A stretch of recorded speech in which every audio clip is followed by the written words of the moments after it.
The dust storm that ravaged Fort Davis, Texas, in the summer of 1877 had finally settled, revealing a town torn between civilization and the untamed frontier. Standing before the locked door of the mercantile, Sophia Reynolds pounded her fist against the weathered wood, her throat raw from shouting. 3 months of wages vanished. The store owner had fled with the earnings of half the working women in town, leaving them destitute as the harsh western winter approached. "Mr. Preston," she called out, though she knew it was futile. The man who had employed her as a seamstress was long gone, probably halfway to Mexico by now with her hard-earned money in his pocket. "He ain't coming back, miss," came a deep voice behind her. Sophia whirled around, coming face to face with a tall man astride a chestnut stallion. His eyes, the color of a summer sky, studied her from beneath the brim of a weather-beaten Stetson. Dust coated his denim pants and cotton shirt, speaking of long days on the trail.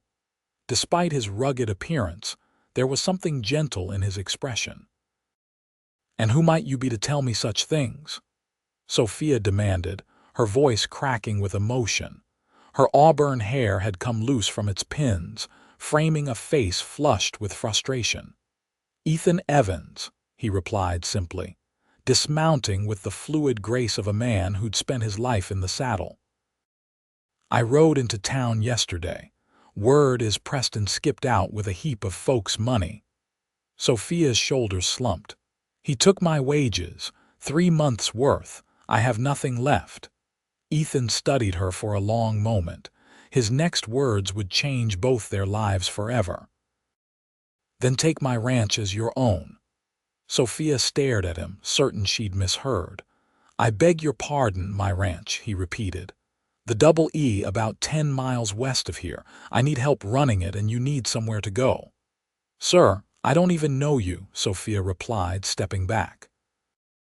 "And I'm not looking for charity." "It's not charity I'm offering, Miss Reynolds. Sophia Reynolds. Miss Reynolds. It's work. Honest work with fair pay and a roof over your head." His eyes moved to her hands, noting the calluses that spoke of long hours with needle and thread. "Preston might have taken your wages, but I reckon those hands of yours still have plenty of skill to offer." Sophia hesitated. The desperation of her situation was undeniable.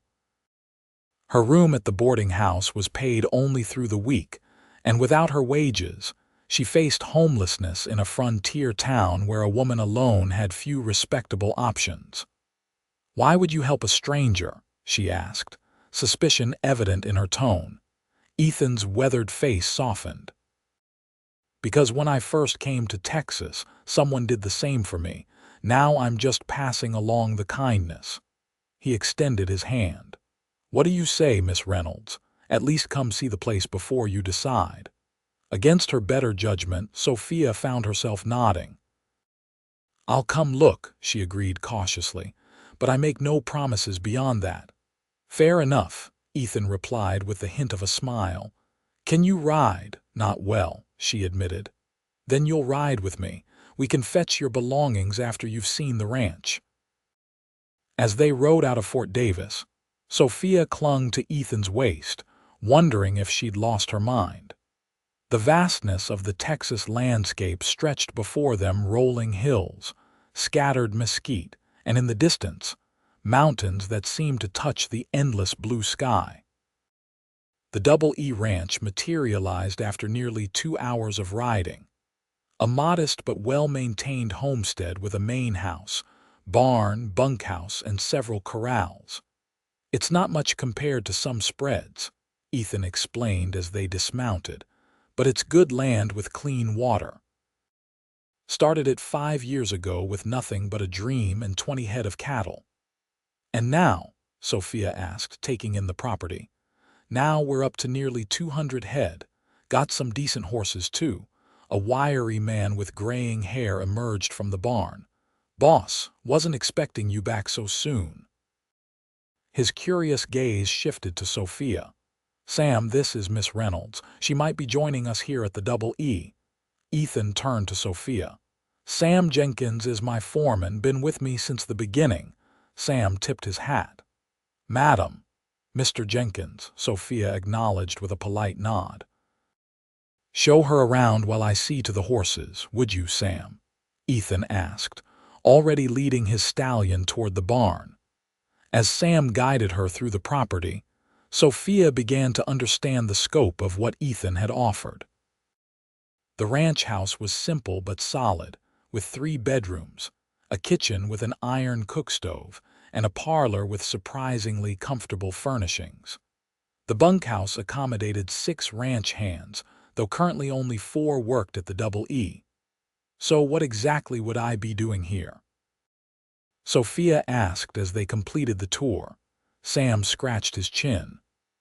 Well, the boss didn't exactly specify, but we sure could use someone to keep the house. None of us men are much for cooking or cleaning, and the boss's shirts are so poorly mended they're more patch than original cloth. I see, Sophia murmured, uncertain how to feel about becoming a housekeeper when she'd trained as a professional seamstress. Ethan joined them on the porch, wiping his hands on a rag. What do you think, Miss Reynolds?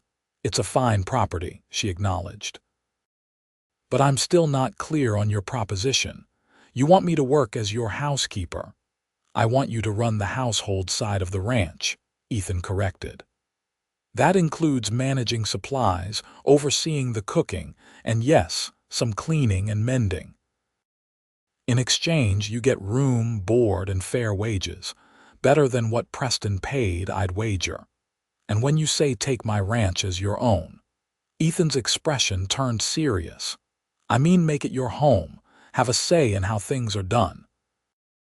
I've been trying to make this place more than just a cattle operation, but I need help.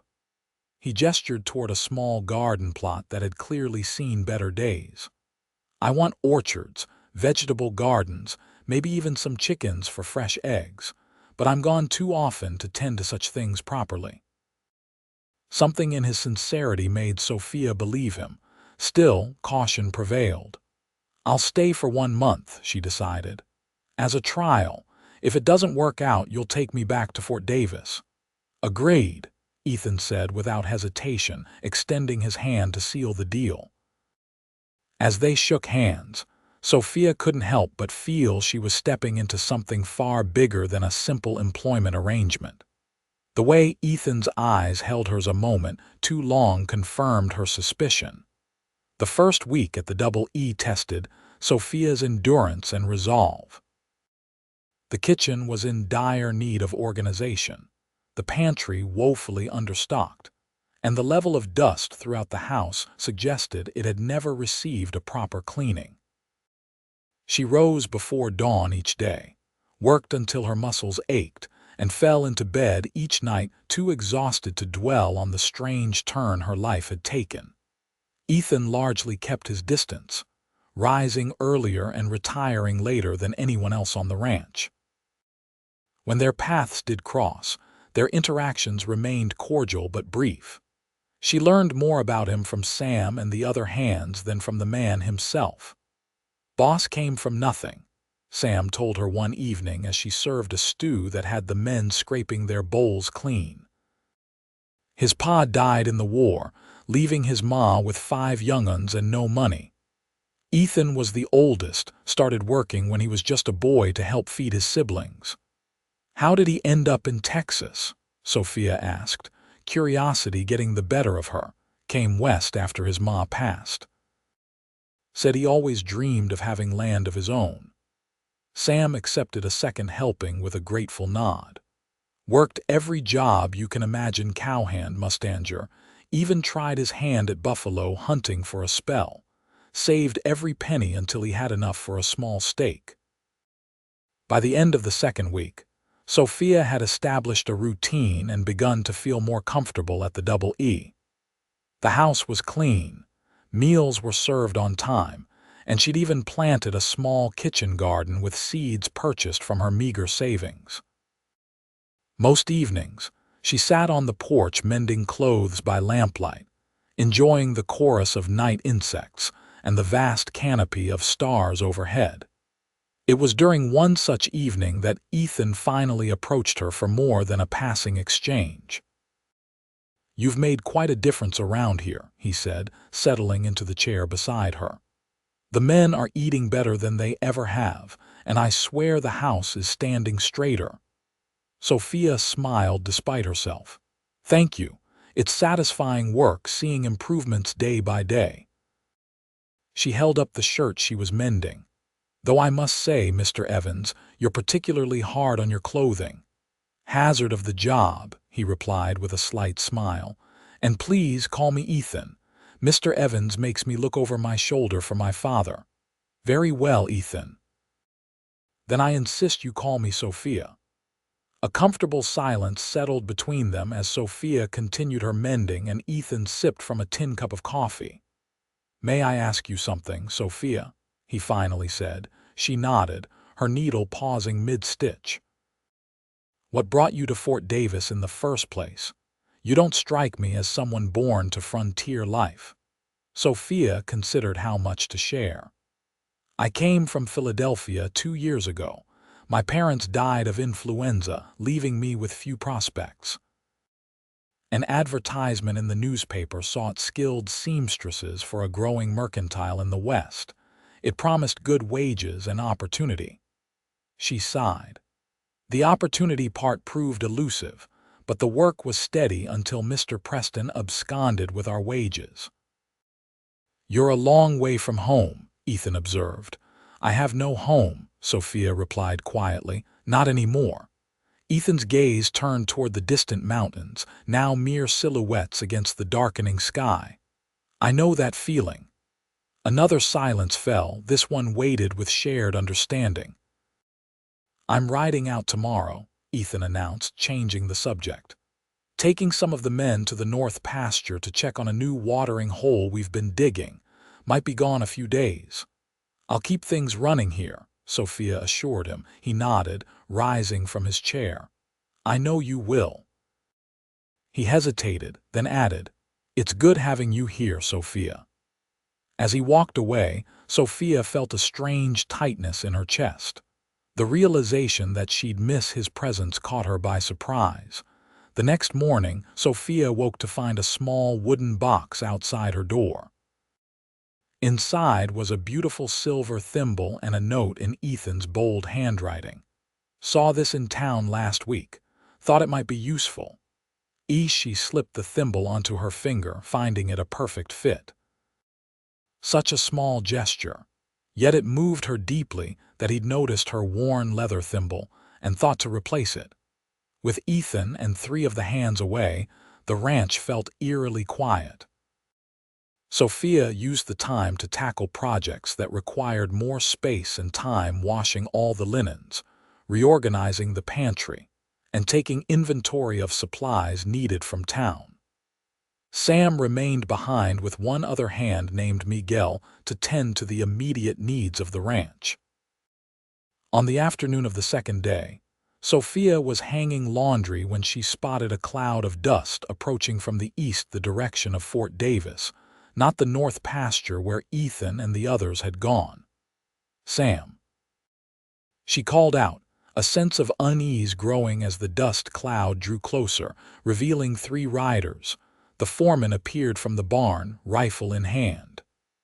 "Get inside, Miss Sophia," he instructed calmly but firmly. Sophia hesitated, then hurried to the house, watching from the window as Sam and Miguel positioned themselves near the front porch, weapons ready but not raised. The riders slowed as they approached, and Sophia's heart sank as she recognized the center figure, James Preston, the mercantile owner who'd stolen her wages. Flanking him were 2 rough-looking men she'd never seen before. "Afternoon, gentlemen," Preston called out with a confidence that made Sophia's blood boil. "I'm looking for a woman who might have come this way. Auburn hair, green eyes, goes by the name of Sophia Reynolds." "What business you got with her?" Sam asked, his stance unyielding. "She stole from my store before I left town," Preston lied smoothly. "I've come to recover my property and see justice done." Before Sam could respond, Sophia stepped onto the porch, her fury overriding caution. "That's a lie, and you know it, James Preston. You're the thief. You stole 3 months' wages from me and every other woman who worked for you." Preston's expression darkened. "Now, Sophia, that's no way to speak to your employer." "Former employer," she corrected icily. "And a criminal at that." One of Preston's companions shifted in his saddle. "This the one, boss. Don't seem worth all this trouble." "She made me look bad in town," Preston replied, not taking his eyes off Sophia. "Can't have people thinking James Preston can be crossed without consequences." Sam raised his rifle slightly. "I suggest you gentlemen turn around and head back to wherever you came from. Miss Reynolds is under the protection of the Double E now." Preston laughed. "Evans isn't even here. You're just the hired help, old man." He dismounted, hand resting on his pistol. "Sophia, gather your things. You're coming with us one way or another." Miguel had quietly circled behind the barn and now appeared with his own rifle trained on the 2 men still mounted.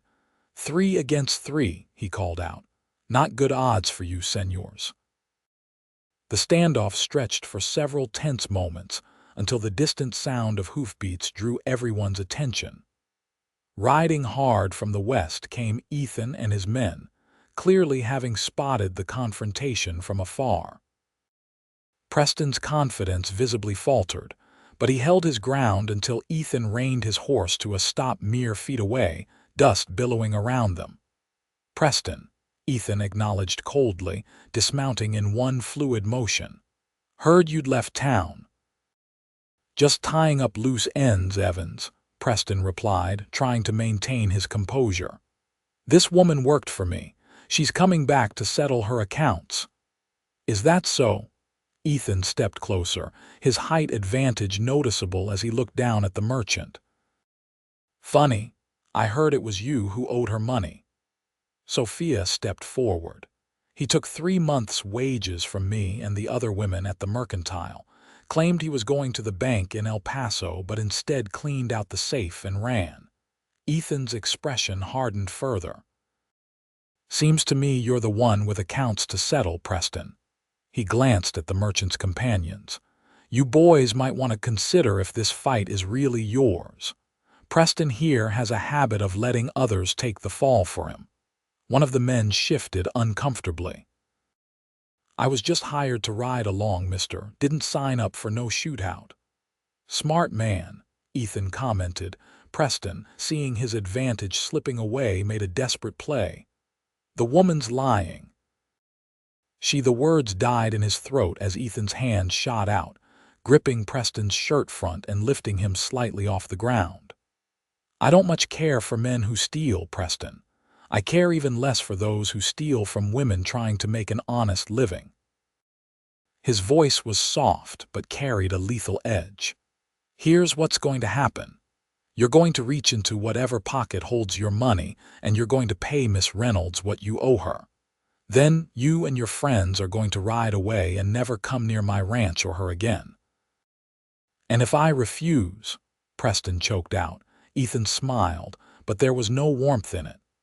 "Then I'll personally escort you back to Fort Davis and explain to the sheriff how you've been conducting business. I hear Judge Parker is riding circuit next week. He's particularly harsh on thieves." The mention of the infamous hanging judge drained what little color remained in Preston's face. Slowly, he reached into his vest and withdrew a money clip. 3 months at $4 a week, he muttered, counting out bills with shaking fingers. "Plus interest for the trouble," Ethan added. Preston hesitated, then added another few dollars before holding out the money to Sophia. She stepped forward and took it, fighting the urge to check if it was the full amount. That would come later in private. "Now get off my land," Ethan ordered, releasing Preston's shirt with enough force to make the smaller man stumble backward. The 3 men mounted hastily and wheeled their horses around, casting nervous glances over their shoulders as they rode away.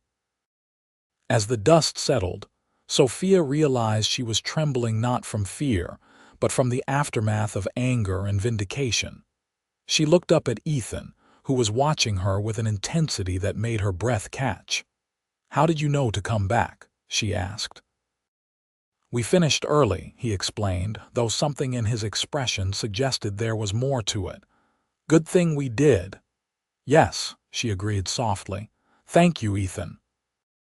That evening, after a celebratory meal where the hands toasted Sophia's triumph over that no-good thieving shopkeeper, she found herself once again on the porch with Ethan.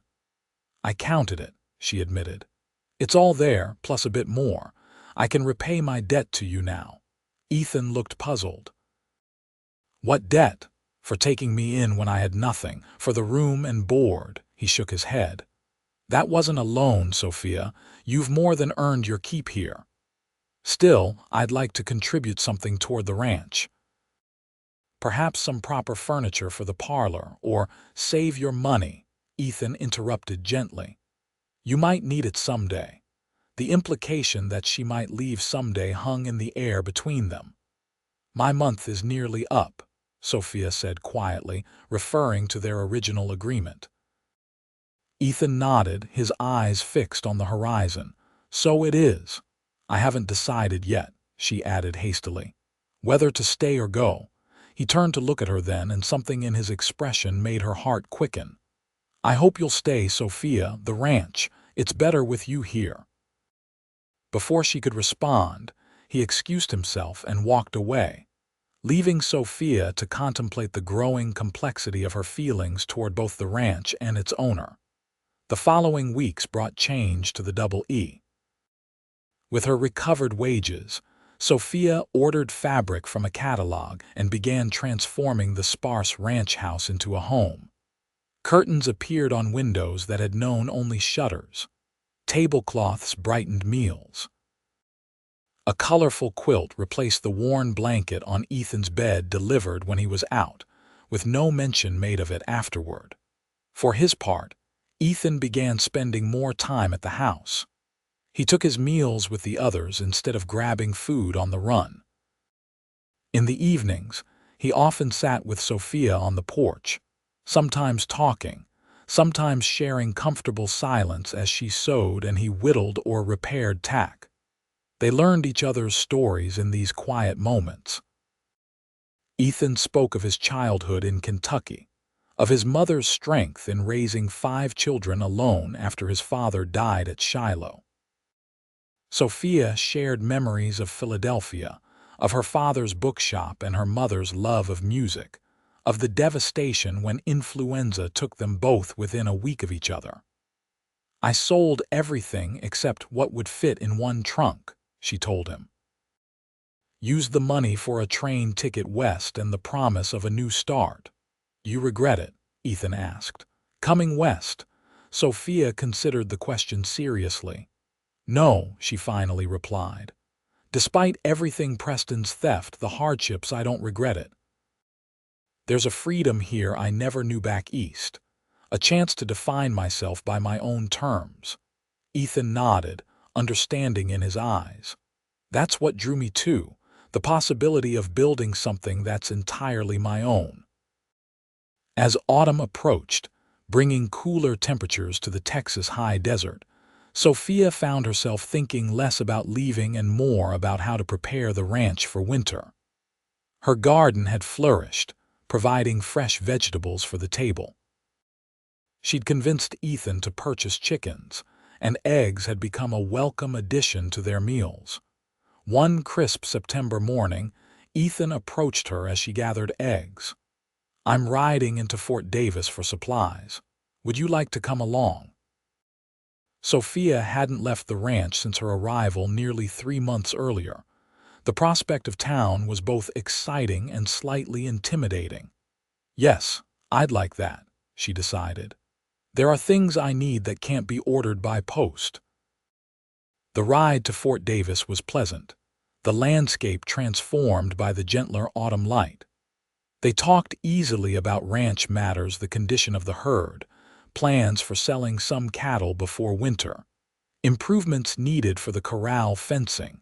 Fort Davis had grown since Sophia last saw it. New buildings lined the main street, and the military presence from the fort ensured a steady flow of business. They tended to their errands separately, agreeing to meet for lunch at the hotel restaurant, a luxury neither had enjoyed in some time. As Sophia exited the dry goods store, arms laden with packages, she nearly collided with a well-dressed woman. "I do beg your pardon," Sophia apologized, stepping back. "No harm done," the woman replied with a smile, her gaze sharpened with recognition. "You're Sophia Reynolds, aren't you? The seamstress who worked for Preston?" "Yes," Sophia confirmed, shifting her packages. "I'm sorry, have we met, briefly? I'm Eleanor Blackwell. My husband is the bank manager." She lowered her voice. "I heard about what Preston did, taking your wages and running off, a disgraceful business." "It was, but fortunately that's all resolved now." Eleanor looked intrigued. "Is it? The rumor was you'd gone to work at the Double E Ranch for Ethan Evans." Something in the woman's tone made Sophia bristle slightly. "Yes, I manage the household at the Double E. How interesting." Eleanor's smile didn't reach her eyes. "Mr. Evans has quite a reputation as a confirmed bachelor. Many ladies in town have set their caps for him over the years, but he's never shown interest."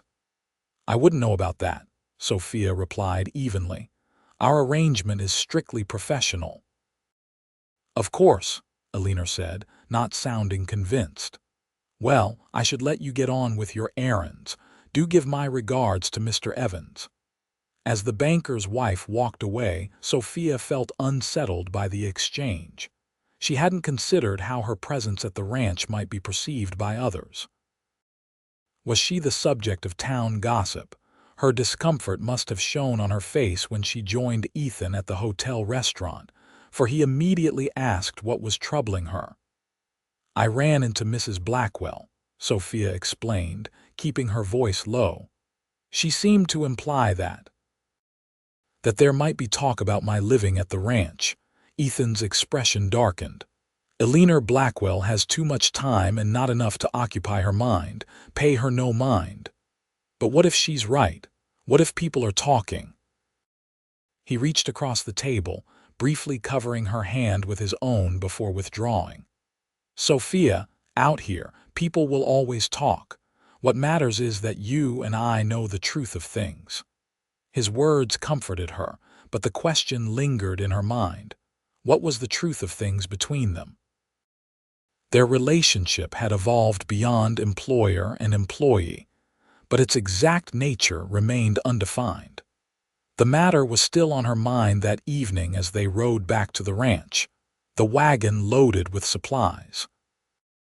Twilight was settling over the land, painting the distant mountains in shades of purple and gold.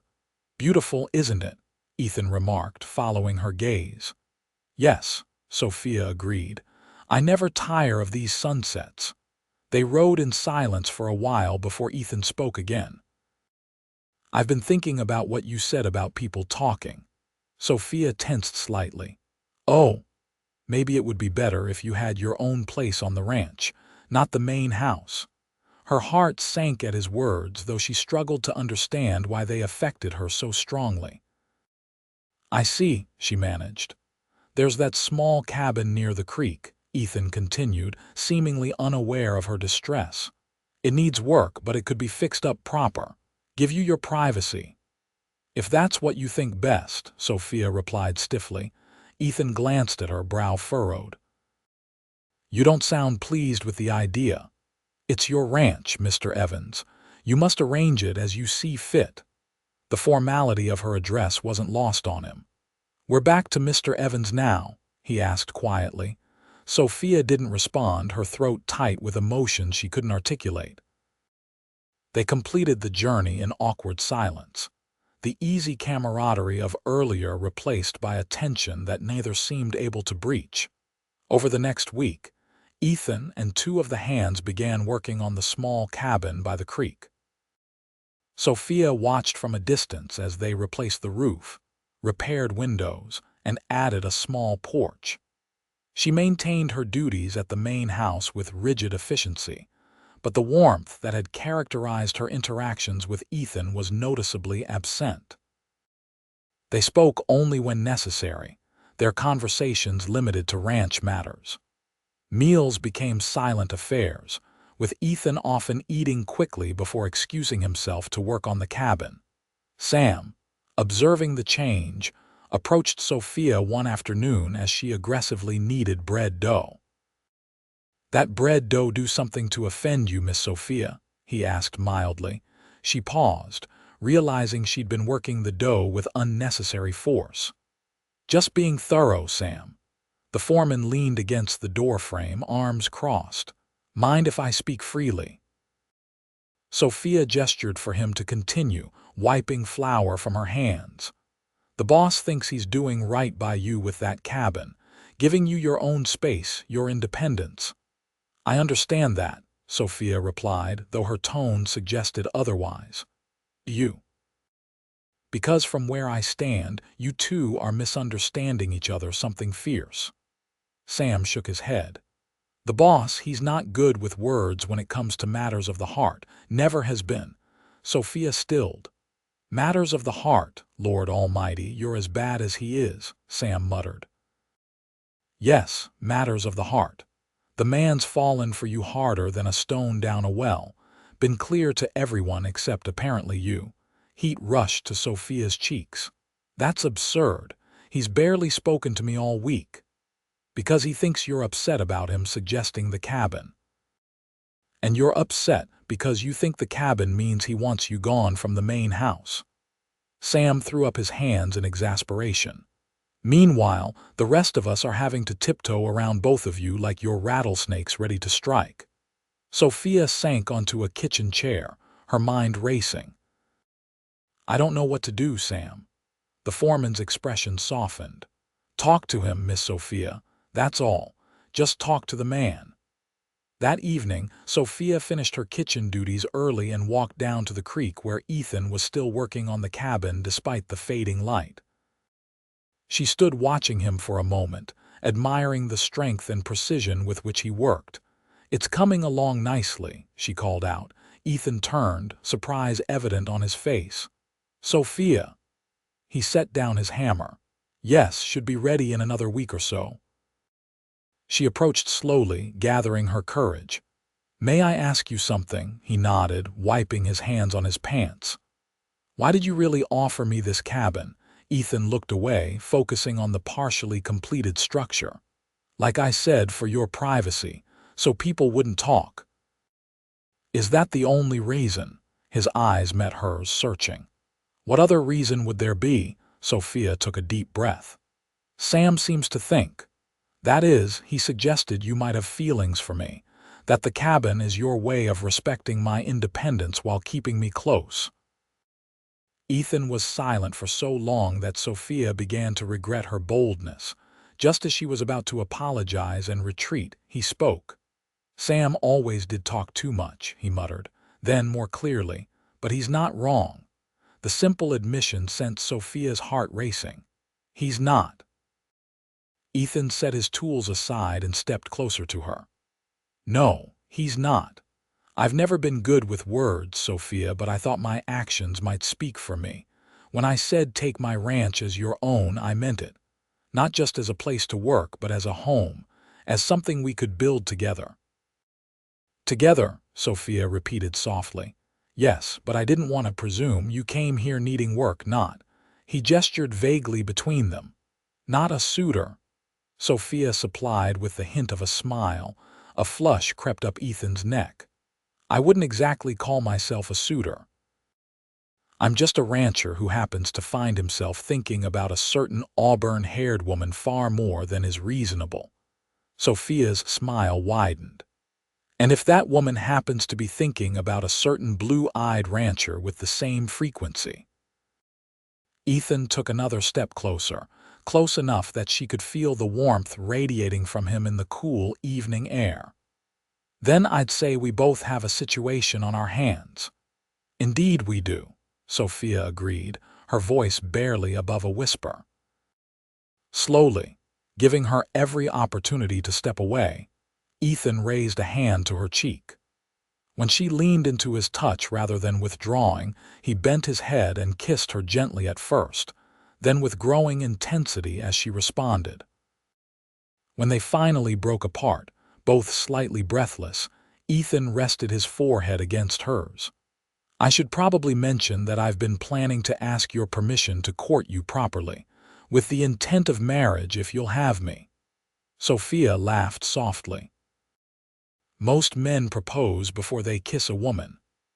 I've never claimed to do things in the conventional order, Ethan replied with a grin. Besides, this isn't a proposal. Not yet. I want to court you properly first. Court me while I live in this cabin. She asked, glancing at the half-finished structure. Court you while you continue living in the main house if that's what you prefer, he answered seriously. The cabin can wait, or become a guest house, or whatever you want it to be. Sophia considered this. Perhaps it could be a place for me to work on my sewing, a proper workshop away from the bustle of the main house. Ethan's face lit up. That's a fine idea. We could add more windows for better light, and shelves for fabric and supplies, Sophia added, warming to the concept. Consider it done. He took her hands in his. So, Miss Reynolds, may I have your permission to court you? Sophia pretended to consider the question, though her heart had already decided. Yes, Mr. Evans, you may, though I feel I should warn you I have rather high standards. I would expect nothing less, he replied solemnly, though his eyes danced with happiness. They walked back to the main house hand in hand, both aware that they had crossed a threshold into something new and promising. The ranch hands exchanged knowing glances when they entered together, but wisely kept their comments to themselves with the exception of Sam, who couldn't resist a satisfied smile in their direction. The courtship that followed was both traditional and uniquely their own. Ethan brought Sophia wildflowers gathered during his rides across the ranch. She, in turn, surprised him with special meals, and once, memorably, a new shirt of such fine quality that he saved it for trips to town. They rode together on Sundays, exploring parts of the ranch. Sophia had never seen the hidden spring in a grove of cottonwoods, the ridge with views that stretched to forever, the ancient rock formations that held fossils from when the land was covered by sea. In the evenings, they sat together on the porch, sometimes reading aloud from one of the few books Sophia had brought from Philadelphia.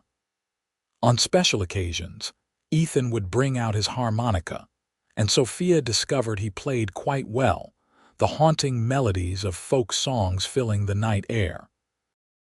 As autumn deepened toward winter, they worked side by side preparing the ranch smoking meat, preserving vegetables from the garden, ensuring the livestock had adequate shelter.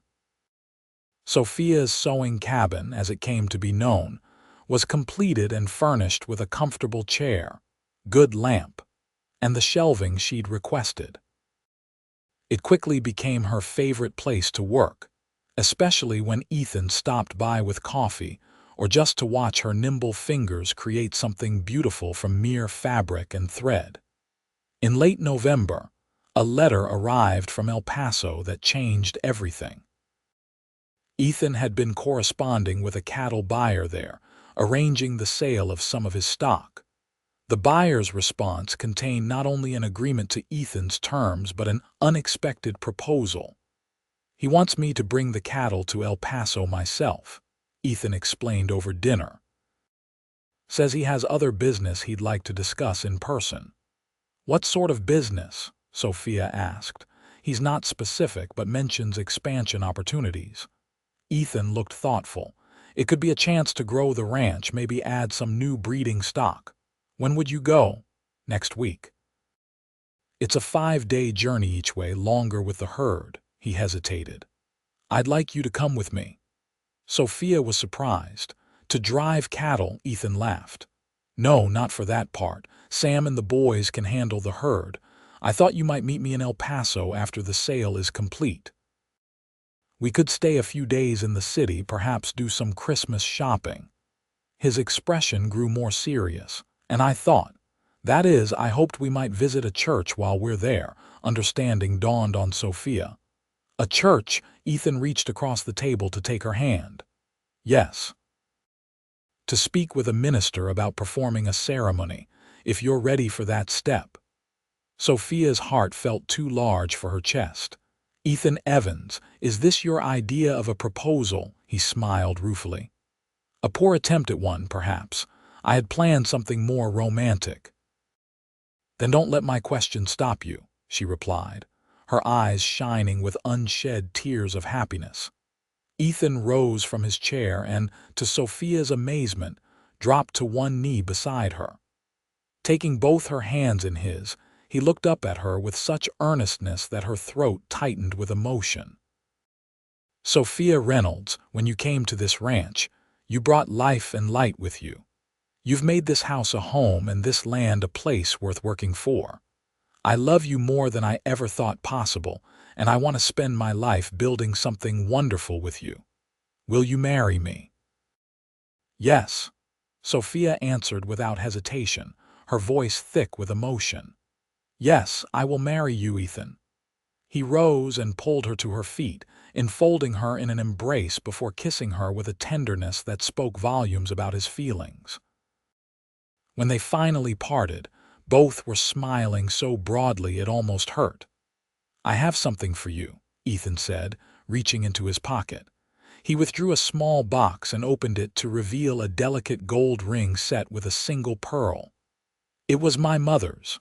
My father gave it to her when they married. It's beautiful, Sophia whispered as he slipped it onto her finger. I'll treasure it always. They agreed to marry in El Paso after the cattle sale, with a small ceremony attended by Sam and whichever hands wished to make the journey. Upon their return to the Double E, they would host a celebration for their neighbors and friends from Fort Davis. The week before Ethan's departure was filled with preparations not only for the cattle drive, but for their wedding and the changes that would follow. Sophia ordered fabric to make herself a wedding dress, working on it secretly in her sewing cabin during the evenings. The morning Ethan was to leave with the cattle, Sophia woke before dawn to prepare a hearty breakfast for him and the drovers. As they ate, the mood was jovial despite the early hour and the hard work ahead. Take care of her while I'm gone, Ethan instructed Miguel and the two hands who would remain at the ranch. We will protect Señorita Sophia with our lives, Miguel assured him solemnly. That won't be necessary, Sophia interjected with a smile. Just help me with the heavy lifting and we'll get along fine. After breakfast, as the men made final preparations, Ethan drew Sophia aside for a private farewell. I'll send word as soon as the sale is complete, he promised. The stagecoach can bring you to El Paso in 2 days. I'll be ready, she assured him. Try not to worry about things here. We'll manage. He kissed her, lingering a moment longer than propriety might dictate. I love you, Sophia Reynolds. Soon to be Sophia Evans, she reminded him with a smile. I love you too. Be safe. Watching Ethan ride away with Sam and the others, the cattle strung out behind them in a long, dusty procession, Sophia felt a momentary pang of loneliness. But there was much to do, and she threw herself into preparations for their wedding and the life they would build together. The days passed in a flurry of activity. Sophia finished her wedding dress, a simple but elegant creation of ivory silk with pearl buttons she'd saved from her mother's wedding gown. She baked and preserved in anticipation of the celebration they would host upon their return. And she began making subtle changes to Ethan's bedroom, which would soon be theirs, adding feminine touches without disturbing the masculine space he'd created. On the 5th day after Ethan's departure, A rider approached the ranch not from the direction of El Paso, but from Fort Davis. Sophia went to meet him, recognizing him as a clerk from the telegraph office in town. "Message for the Double E," he announced, handing her a folded paper. "Came in yesterday, but no one was heading this way until now." Sophia thanked him and offered coffee, which he declined, citing other deliveries to make. As his horse disappeared in the distance, she unfolded the telegram, expecting news from Ethan about the cattle sale. Instead, her blood ran cold as she read. "Cattle delivered, stop Ethan shot during attempted robbery, stop condition serious, stop come, quickly stop Sam Jenkins." The world seemed to tilt beneath Sophia's feet. She clutched the porch railing for support, reading the telegram again in disbelief. "Ethan shot. Condition serious." Miguel found her there moments later, still staring at the paper in her hand. When she showed him the message, his face paled. "I will saddle horses," he decided immediately. "We leave for El Paso within the hour." "No," Sophia countered, her mind racing despite her shock. "The stagecoach leaves Fort Davis tomorrow morning. It will be faster and safer than riding all that way ourselves." Miguel nodded reluctantly. "Then I will take you to Fort Davis today. You can stay at the hotel tonight." Within 2 hours, Sophia had packed a small bag, given instructions to the remaining hand, and was on her way to town with Miguel. The ride passed in tense silence, Sophia's thoughts consumed with worry for Ethan and desperate prayers for his recovery. In Fort Davis, Miguel insisted on accompanying her to the hotel and ensuring she was properly settled before returning to the ranch. "I will pray for Señor Ethan," he promised as he left. "He is strong. He will recover." Sophia barely slept that night, her mind conjuring terrible images of Ethan lying wounded, perhaps dying, while she was miles away. By the time the stagecoach departed the next morning, she was exhausted but determined, clutching her bag and the telegram like talismans. The journey to El Paso was grueling. 2 days of dust, heat, and uncomfortable seats, with stops only to change horses and allow passengers brief respite. Sophia spoke little to her fellow travelers, who seemed to sense her distress and respectfully left her to her thoughts. They arrived in El Paso late in the afternoon of the second day. Sophia, stiff from the journey but propelled by urgency, immediately sought directions to the doctor's office where she presumed Ethan would be. Instead, she was directed to a small hospital run by Catholic nuns. "A cowboy with a gunshot wound," the receptionist repeated when Sophia inquired. "Yes, he was brought in 5 days ago. Sister Maria can take you to him." The kindly nun led Sophia down a corridor lined with doors. "He has been very ill," Sister Maria warned gently. "The bullet was removed, but infection set in. The fever broke only yesterday." Sophia's heart clenched with fear. "But he will recover, God willing," the nun replied. "He is young and strong, and he has been asking for you." They stopped outside a door near the end of the hall. "I will give you privacy," Sister Maria said, gently ushering Sophia inside before departing. The room was small but clean, with a single bed beside a window that let in the late afternoon light. Ethan lay motionless, his face pale against the white pillow, his normally robust frame appearing diminished beneath the thin blanket. Sophia approached slowly, tears filling her eyes as she took in his condition. Stubble darkened his jaw, and his hair was matted with sweat. But it was the stillness that frightened her most. Ethan was always in motion, always vital and energetic. She sank into the chair beside the bed and gently took his hand. It felt too warm, but his fingers instinctively curled around hers. "Ethan," she whispered, "I'm here." His eyelids fluttered, then opened. For a moment his gaze was unfocused, but then recognition dawned and his cracked lips formed her name. "Sophia." "Don't try to talk," she urged, squeezing his hand. "Just rest. I'm not going anywhere," he swallowed with difficulty. "The cattle." "All delivered safely, from what I understand. Sam sent a telegram." Ethan nodded slightly, relief evident in his eyes. Then concern replaced it. "The wedding." "Can wait until you're well," Sophia assured him firmly. "All that matters now is your recovery." He drifted back to sleep shortly after, his hand still gripping hers. Sophia remained by his side, eventually dozing in the uncomfortable chair until a gentle touch on her shoulder woke her. Sam stood there, his weathered face drawn with worry. "Miss Sophia," he greeted her quietly. "You made it." They stepped into the hallway to avoid disturbing Ethan's rest, and Sam explained what had happened. The cattle sale had gone smoothly, but as Ethan was returning from the bank with the payment, 3 men had attempted to rob him. He'd resisted, and in the ensuing struggle, one of the robbers had shot him before they fled empty-handed. "The sheriff caught 2 of them," Sam added. "The money was safe. Ethan had already deposited most of it, only had a little cash on him." "Always so responsible," Sophia murmured, fresh tears threatening. "The doc says he's past the worst of it," Sam continued, offering what comfort he could. "Bullet went clean through his shoulder, missed anything vital. It was the infection that near took him." Sophia spent the next days at the hospital, leaving Ethan's side only when the nuns insisted she rest at a nearby boarding house. His condition improved steadily, though he remained weak and in considerable pain.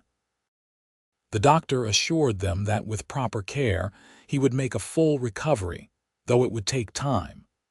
"No cattle driving for at least 2 months," the doctor instructed sternly, "and no strenuous work of any kind for several weeks after that."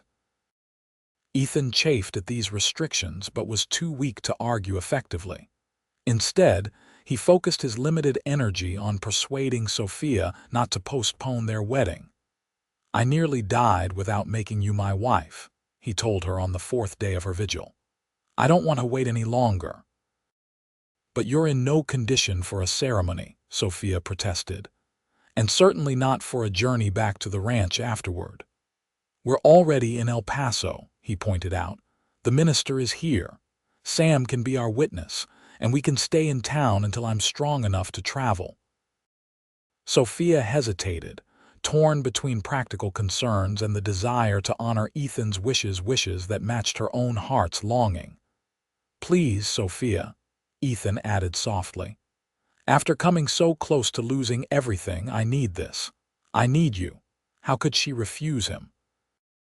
The next morning, Sophia spoke with Sister Maria, who understood immediately and offered to help. The nun contacted a Protestant minister who agreed to perform a bedside ceremony the following day. She also helped Sophia locate her trunk, which had been sent ahead before the robbery, containing her wedding dress. "God's ways are mysterious," Sister Maria observed as she helped Sophia prepare for the ceremony in a small room adjacent to Ethan's. "But love is his greatest gift. Your union will be blessed, even in these unusual circumstances." When Sophia entered Ethan's room wearing her ivory silk dress, her hair arranged simply but elegantly, his face transformed with a joy that belied his weakened state. The hospital staff had helped him sit up, supported by pillows, and dressed him in a clean shirt. Sam stood beside the bed, unusually formal in his best clothes, his hat held respectfully in his hands. The ceremony was brief but deeply moving. Ethan's voice, though not at its usual strength, was clear and unwavering as he spoke his vows. Sophia's tears flowed freely as she promised to love, honor, and cherish him through all that life might bring, a commitment that had taken on new meaning in the shadow of his brush with death. "I now pronounce you husband and wife," the minister declared. What God has joined together, let no man put asunder. When Ethan kissed her, his lips warm against hers, Sophia felt a profound sense of rightness despite the unconventional setting. They were married, bound together in the eyes of God and the law, and nothing, not even a bullet, could separate them now. Recovery was slow but steady. After another week in the hospital, Ethan was strong enough to be moved to a hotel, where Sophia tended to him with loving care. Sam returned to the Double E with most of the hands, promising to ensure all was well until the newlyweds could return. December arrived, bringing cooler weather and the approach of Christmas. As Ethan's strength returned, they were able to take short walks together and even complete some of the Christmas shopping they had originally planned. Sophia insisted on purchasing gifts for everyone at the ranch, including special treats for the holiday meal she was determined to prepare upon their return. By mid-December, the doctor declared Ethan fit for travel, though with strict instructions to avoid exertion. They booked passage on the stagecoach, a journey that would be challenging even for someone in perfect health. "Are you certain you're ready for this?" Sophia asked the night before their departure. Ethan nodded, determination evident in his expression. "I want to be home for Christmas.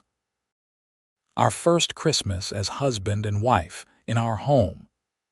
The return journey was indeed arduous, with Ethan struggling to find a comfortable position for his still healing shoulder.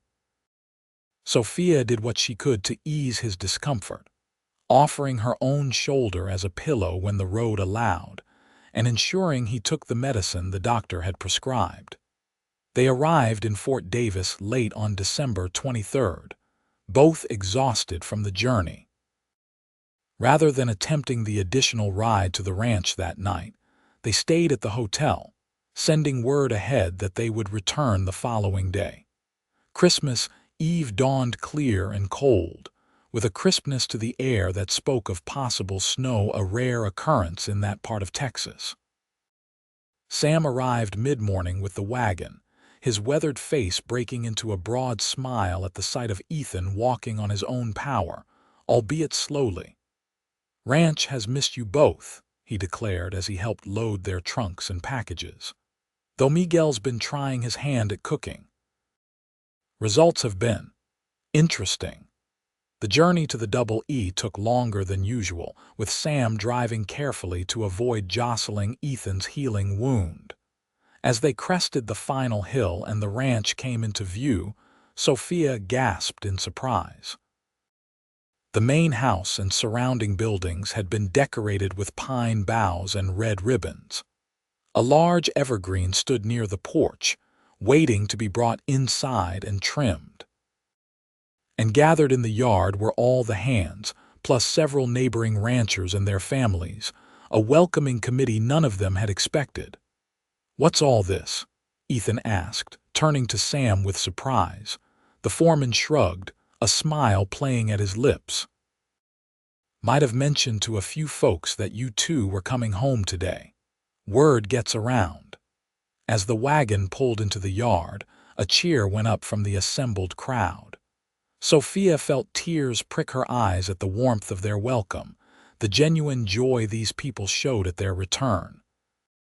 Miguel stepped forward to help Ethan from the wagon while Sam assisted Sophia. Then they were surrounded by well-wishers' hands shaking Ethan's good arm, women embracing Sophia, children darting about excitedly. "We thought you might not mind some help celebrating Christmas," explained Mrs. Rodriguez, wife of a neighboring rancher. "Everyone's brought something for the feast." Indeed, the kitchen table was already laden with dishes: roast turkey, ham, tamales, pies, and more desserts than Sophia could count. The smell of pine and cinnamon filled the house, which had been cleaned until it sparkled. "You all did this for us?" Sophia asked, overwhelmed by the generosity. "Your family now," Miguel said simply. "Both of you." The celebration lasted well into the evening, a Christmas Eve feast followed by music and dancing. though Ethan was strictly prohibited from participating in the latter. Children received small gifts that Sophia had purchased in El Paso, their delight adding to the festive atmosphere. As the night grew late and guests began to depart, promising to return for a more subdued gathering the next day, Sophia found herself on the porch with Ethan, watching the first delicate snowflakes begin to fall. "It's like something from a fairy tale," she murmured, leaning against his good side. Ethan's arm tightened around her waist. "Better than any fairy tale," he replied. "This is real." They stood in comfortable silence, watching the snow dust the landscape with silver in the moonlight. "I have something for you," Ethan said eventually, reaching into his pocket. "An early Christmas gift. I've been carrying it since El Paso." He handed her a small package wrapped in tissue paper. Inside was a silver locket on a delicate chain. When she opened it, she found a tiny daguerreotype of Ethan on one side. The other side was empty. "I thought we might add a picture of you," he explained. "Or perhaps, someday, one of our children." Sophia looked up at him, her heart so full she could scarcely speak. "It's perfect," she managed finally. "Help me put it on." As Ethan fastened the clasp around her neck, his fingers lingering on her skin, Sophia reflected on the extraordinary journey that had brought them to this moment. From desperate circumstances in Fort Davis to this place of profound belonging and love. She turned in his embrace, careful of his injured shoulder, and looked up into the face that had become the center of her world. "Do you remember what you said to me that first day, when I told you Preston had taken my wages?" Ethan smiled. "I said, then take my ranch as your own." "And I have," Sophia replied softly. "But more importantly, I've taken your heart and given you mine in return." "The best trade I ever made," Ethan murmured before lowering his lips to hers. As they kissed in the gentle snowfall, the doubly quiet around them save for the distant sounds of the hands settling the livestock for the night, Sophia knew with absolute certainty that she was home not just on this ranch, but in Ethan's arms. Here was where she belonged. Here was where their future would unfold, with all its challenges and joys. And it had all begun with a desperate woman, a stolen wage, and a cowboy's extraordinary offer. Spring arrived at the Double E with a riot of wildflowers and the promise of new beginnings. Ethan's shoulder had healed completely, allowing him to return to the full range of ranch work, though Sophia noticed he was more cautious than before, less inclined to take unnecessary risks. Marriage had changed him, softening some of his rougher edges while strengthening his resolve to build something lasting. For Sophia, the months since their wedding had brought a deepening sense of belonging. The ranch was truly her home now, and she had expanded her contributions beyond the household. Her sewing cabin had become a small business of sorts. She created clothing for neighboring ranchers' wives who were thrilled to have access to her skilled needlework. And she had even begun designing practical, yet attractive riding clothes for women, addressing a need she'd identified during her own experiences on horseback.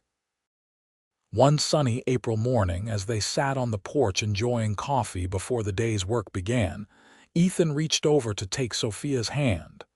"I've been thinking," he said, his tone casual but his eyes intent. "A dangerous pastime," she teased, squeezing his fingers. He smiled. "Maybe so. But I've been thinking about the future, about expanding the ranch." "Oh." Sophia had noticed surveying markers on the North Ridge during a recent ride but hadn't asked about them. "More land, not just land, more possibilities." Ethan set his coffee cup aside and turned to face her fully. "The cattle business is good, but it's unpredictable. Droughts, harsh winters, market fluctuations, there are a lot of factors we can't control." Sophia nodded. The previous winter had been difficult for many neighboring ranches, with heavy losses in some herds. The Double E had fared better than most, but the precariousness of depending solely on cattle wasn't lost on either of them. "What did you have in mind?" she asked. "Horses," Ethan replied, his expression brightening with enthusiasm. "Quality horses. There's always a market for good stock, the army, stagecoach companies, private buyers. I've been working with that stallion we acquired last fall, and his offspring show real promise." "A horse breeding operation alongside the cattle," Sophia mused, considering the idea.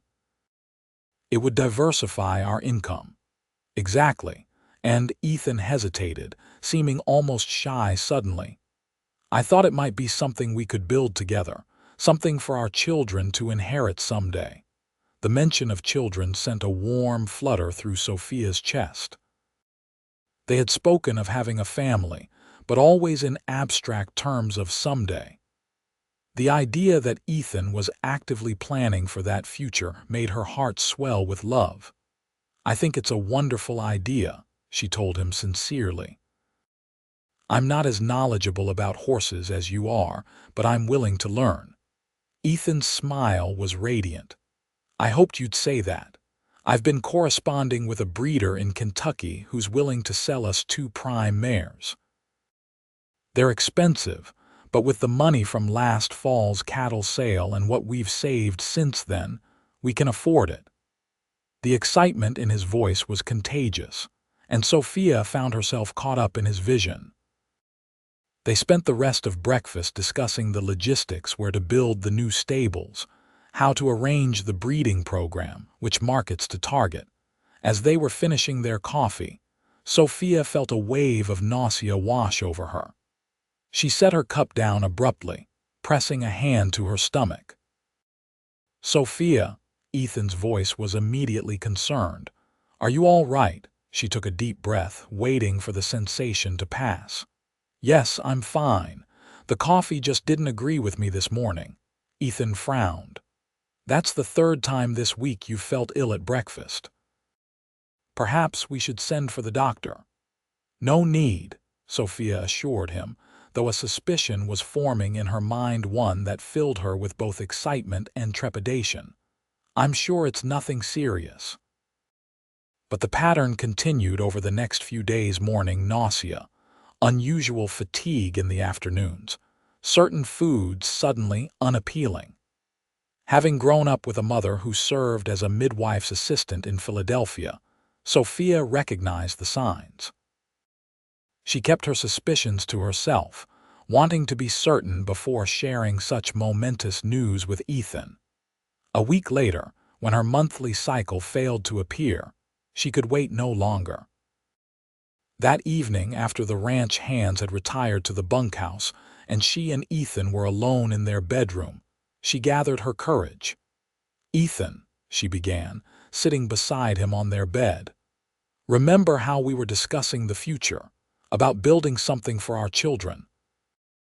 He looked up from the book he'd been reading, his expression curious.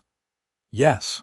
Sophia took his hand and placed it gently on her still flat abdomen. "I believe that future may be closer than we thought." For a moment, Ethan seemed confused. Then understanding dawned in his eyes, followed by wonder and joy so profound it took Sophia's breath away. We're going to have a baby," he whispered, as if saying it too loudly might make it untrue. Sophia nodded, her own eyes filling with happy tears. "I'm fairly certain, yes. It's still early, but all the signs are there." Ethan's response was to gather her in his arms with such tenderness it made her heart ache. When he pulled back to look at her, his eyes were suspiciously bright. "A baby," he repeated in awe. "Our child. Are you happy?" Sophia asked, though his reaction left little doubt. "Happy doesn't begin to describe it," Ethan replied. He placed his hand once more on her abdomen, a gesture of protection and connection that moved her deeply. "When? Do you know when the baby will come?" "If my calculations are correct, sometime in late November or early December," Sophia answered. "A Christmas baby, perhaps." "The best Christmas gift imaginable," Ethan murmured. Then concern crossed his features. "Are you feeling all right? Do you need anything? Should we send for a doctor to confirm?" Sophia laughed softly at the barrage of questions. "I'm fine, just a little tired and queasy in the mornings. And yes, we should probably consult the doctor in Fort Davis soon, but there's no rush. Women have been having babies since the beginning of time, often with far less medical attention than I'll have." Ethan nodded, though worry still lingered in his eyes. "I want to make sure you have everything you need, both of you." His hand moved in a gentle circle over her stomach, as if already soothing the tiny life within. That night, as they lay together in the darkness, Ethan's arm protectively around Sophia's waist, he whispered, "Thank you." "For what?" she asked sleepily. "For everything. For coming to the ranch that day, for staying, for loving me, for carrying our child." His voice broke slightly on the last words. "I never thought I could be this happy." Sophia turned in his arms to face him, finding his lips in the darkness. "Nor did I," she admitted when they finally parted. "But this is only the beginning, Ethan. We have a lifetime ahead of us." "A lifetime," he repeated, the wonder still evident in his voice. "I can't think of anything better than spending it with you." As spring turned to summer, the Double E transformed along with its owners. Construction began on new stables for the horse breeding operation, with Ethan supervising every detail, despite Sophia's gentle reminders not to overwork himself in the Texas heat. The promised mares from Kentucky arrived in June, beautiful animals that even Sophia, with her limited equine knowledge, could appreciate. Her pregnancy progressed smoothly, though the summer heat proved challenging. Ethan insisted she rest during the hottest part of the day, often joining her on the porch with cool lemonade and stories from his day's work. Her sewing business continued, though she found herself creating more infant garments than riding clothes, as her thoughts increasingly turned to the child growing within her. Word of the pregnancy spread quickly among their neighbors and the Hands, bringing a flurry of well wishes and practical gifts. Miguel's wife knitted tiny blankets and booties. Sam, to everyone's surprise, revealed himself to be a skilled woodworker and began crafting a cradle from cedar wood, working on it during evenings in the barn. In August, as Sophia's condition became more pronounced, Ethan hired a young widow named Clara to help with the household duties. Clara had 2 small children of her own and was grateful for the work and the small cabin near the main house that came with it. She proved to be an excellent cook and a wealth of practical information about childbirth and infant care, having delivered her own children on a remote homestead with only her late husband's assistance. "The baby's kicking like a mule today," Sophia commented one evening in early October as she and Ethan sat on the porch watching the sunset. She guided his hand to feel the strong movements beneath her skin. Ethan's face lit with delight at the sensation. "Strong," he observed proudly. "Takes after its mother." Sophia smiled, leaning against his shoulder. "Or its father, boy or girl, it doesn't matter to me," Ethan said, not for the first time. "Just healthy and strong. And loved," Sophia added softly. "So very loved." As her due date approached, preparations intensified. The room adjacent to their bedroom was transformed into a nursery, painted a soft yellow and furnished with the cradle Sam had made, a rocking chair Ethan purchased in Fort Davis, and a small bureau for the baby's clothing. Dr. Williams from town promised to attend the birth if weather and his other patients permitted, but Clara assured them she had delivered many babies and could manage if the doctor couldn't arrive in time. November brought cooler temperatures and increased anticipation. Sophia found herself organizing and reorganizing the nursery, washing and rewashing the tiny clothes she had sewn, reviewing the childbirth instructions Clara and the doctor had provided. Ethan, for his part, seemed to find endless reasons to remain close to the house rather than out on the range, delegating tasks he would normally handle personally to Sam and the other hands. "You don't need to hover," Sophia told him gently after finding him fixing a perfectly functional hinge on the nursery door. "The baby won't come for at least 2 more weeks." "I just want to be prepared," Ethan replied, his expression so earnest she couldn't be annoyed with him. "What if you need me and I'm out checking fences? Then Sam or Miguel or one of the others will come fetch you," she reasoned. "The ranch still needs running, Ethan. We can't put everything on hold until the baby arrives," he sighed, acknowledging the truth of her words. "I know, I can't bear the thought of not being here when you need me." Sophia placed her hands on either side of his face, drawing him down for a tender kiss. "You've never failed me yet, Ethan Evans. I trust you won't start now." The baby, however, had plans of its own. 3 days later, in the pre-dawn hours of a crisp November morning, Sophia woke to a sharp pain and the unmistakable sensation of wetness soaking the bed. "Ethan," she gasped, gripping his arm. "It's time." What followed was a blur of activity. Ethan, surprisingly calm given his earlier anxiety, helped Sophia to the rocking chair while he changed the bedding. Clara was summoned from her cabin, arriving still in her nightclothes but fully alert. Sam was dispatched to Fort Davis to fetch the doctor, with instructions to ride like the devil himself is chasing you. The labor progressed steadily throughout the morning, with Sophia walking when she could, resting between contractions that grew increasingly intense. Ethan remained by her side, offering water, wiping her brow with a cool cloth, supporting her back when the pain made her cry out. "You're doing beautifully," Clara encouraged as midday approached. "The baby's coming faster than I expected for a first birth, strong and eager to meet its parents." Dr. Williams arrived just after noon, looking windblown but professional as he examined Sophia. "Won't be long now," he confirmed. "Everything appears to be progressing normally." As the afternoon shadows lengthened, Sophia's labor intensified. The pain became all-consuming, washing over her in waves that left her gasping and clutching Ethan's hand with bruising force.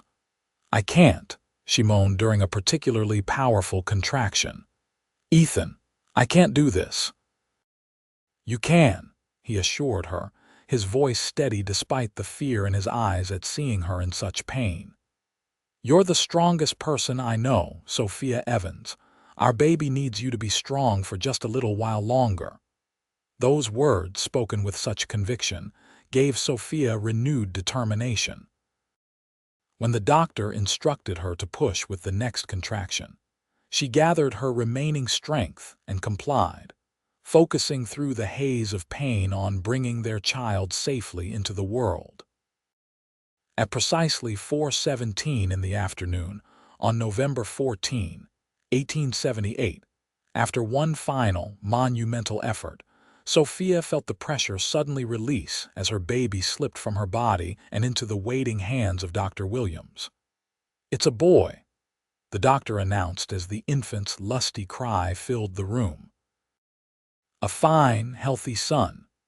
Tears streamed down Sophia's face as the squalling, red-faced infant was placed on her chest, still connected to her by the umbilical cord. His tiny hands flailed in protest at the shocking transition from his warm, watery home to the bright, cold world. "Hello, little one," she whispered, her exhaustion momentarily forgotten as she marveled at the perfect miniature features. "We've been waiting for you." Ethan, his own cheeks wet with unashamed tears, reached out a tentative finger to stroke the baby's downy head. "He's perfect," he breathed. "Absolutely perfect." After the cord was cut and the afterbirth delivered, Clara helped clean and swaddle the newborn while the doctor tended to Sophia. When all was settled, Ethan sat on the edge of the bed, cradling his son in one arm while the other encircled his wife. "What shall we name him?" Sophia asked, leaning wearily against Ethan's shoulder as she gazed at their child. They had discussed various options but had made no final decision. Ethan studied the baby's face thoughtfully. "What about Thomas, after your father?" Sophia's heart swelled with love for this man who remembered such details and honored her family in this most meaningful way. "Thomas," she repeated softly. "Yes, that's perfect. Thomas Evans." "Thomas William Evans," Ethan suggested. "William after my father." "Thomas William Evans," Sophia agreed. "Welcome to the world, little Thomas. Welcome to the Double E." As if in response, the baby opened his eyes a deep, unfocused blue that would likely change as he grew and seemed to study his parents' faces with solemn concentration, before his tiny mouth opened in an enormous yawn. Ethan chuckled. "Already bored with us, it seems." "Just tired from his journey," Sophia corrected, feeling her own exhaustion returning now that the excitement was fading. "As am I." "Rest," Ethan urged, gently transferring Thomas to her arms. "I'll be right here when you wake." Sophia nodded, already drifting toward sleep with their son nestled securely against her. Her last conscious thought before succumbing to exhaustion was of profound gratitude for this child, for Ethan, for the home and life they had built together. The months that followed Thomas's birth brought new challenges and profound joys to the Evans family. The winter was mild by Texas standards, allowing ranch operations to continue without major disruption, despite Ethan's determination to spend more time at the house with his wife and newborn son. Thomas thrived, growing from a small, red-faced infant into a chubby, smiling baby who captivated everyone at the Double E. Sam, to everyone's amusement, proved particularly susceptible to the child's charms, often volunteering to hold the baby while Sophia attended to other tasks. "Never thought I'd see the day," Ethan commented after finding his gruff foreman singing a lullaby to Thomas in the kitchen one afternoon. Sam Jenkins turned soft by a 6-month-old. "Nothing soft about appreciating the next generation," Sam had retorted, though his weathered face flushed slightly. "Boy's gonna run this ranch someday, just getting him used to how things work." By Thomas's first birthday, in November of 1879, the horse breeding operation was proving successful, with 3 foals born that spring showing exceptional promise and attracting attention from buyers as far away as California. Sophia's sewing business had evolved as well, with Clara handling more of the household duties. She was able to devote more time to creating and selling her designs, particularly the women's riding clothes that had become popular among the more progressive ranchers' wives in the area. The ranch itself continued to grow, with new pastures fenced, the original house expanded to include a proper dining room, and the garden Sophia had started now flourishing into a productive plot that supplied much of their fresh food during the growing season. Life settled into a rhythm of seasons and milestones. Thomas's first steps, his first words "Da" for Ethan, then "Ma" for Sophia, followed soon after by Sam, to the foreman's immense pride. The second Christmas as a family, celebrated with neighbors and hands in the new dining room, Thomas the center of attention as he toddled from person to person, collecting treats and affection. On a warm evening in the spring of 1880, as Sophia sat on the porch watching Thomas chase fireflies under Ethan's watchful eye, she reflected on how far they had come from that fateful day nearly 3 years earlier, when she had pounded on Preston's door demanding her stolen wages. "Penny for your thoughts," Ethan said, joining her on the porch as Thomas finally succumbed to exhaustion and allowed himself to be carried inside for bedtime. "I was just thinking about how different my life might have been if Preston hadn't stolen my wages," Sophia replied. "If I hadn't met you that day." Ethan settled beside her, taking her hand in his. "I've thought about that too, how something that seemed so wrong at the time led to everything right in our lives." "Do you ever wonder what happened to him?" Sophia asked. They had heard rumors that Preston had eventually made his way to California, but nothing definitive. "Not often," Ethan admitted. "Though in a strange way, I suppose we owe him a debt of gratitude." Sophia laughed softly. "I wouldn't go that far, but I am grateful for how things turned out." She leaned against his shoulder, watching as the first stars appeared in the darkening sky. "I'm glad I took your ranch as my own, Ethan Evans." "As am I," he replied, kissing the top of her head. "As am I." In the nursery, Thomas slept peacefully, secure in the knowledge, even if only instinctively understood, that he was deeply loved. Outside, the ranch settled for the night, cattle lowing softly in distant pastures, horses nickering in the new stables.